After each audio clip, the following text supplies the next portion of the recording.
রে গীতা বাজার চালিতাছ আর আজ মাছ তোকে বানাইতাছি তুই যে বললি মাছ খাবি এলাকা যখন কবুতর বলে মাছ খাওয়াই না তোরে এলাকা রুই মাছ আনছি রুই মাছ মাছ কিছু কম হয়ে আছে কেন আনচুদ দে এটা 2 কেজি মাছ আনছি কত কম হয়ে গেছে গা এটা তো আমার হইতো না রে 2 কেজি মাছ বুঝে কম এটা আমার হইতো না কই আচ্ছা তুই খাইলে আর হয় না আমার সমস্যা নাই 2 কেজি মাছ তুই একলা 2 কেজি মাছ খাইলে তুই লবি এক কথা নি কইলে তুই 2 কেজি মাছ একলা খাইতে তুই পোসাই ইডি হইবনি আমার এটা বুঝতে রইতো না মাছটা এনে পতলা পিস আছে নচি পতলা পিস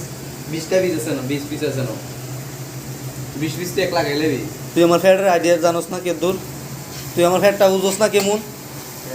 তুই তো এই কটা মাছ দিয়ে তো আমার মনে কষ্ট না দিবি কিতা বানাইছ চাচা মাছটা কিতা বানাইতাছি হ্যাঁ যদি আধা ফ্যাট খাইয়া যাইব চাচা খাইলে শুধু কবি যে মাছ আছে পাঁচ কাটা লাগা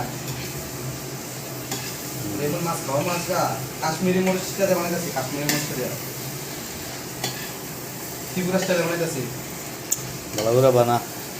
শুধু দেওয়াস না কিতা বানাইতাছি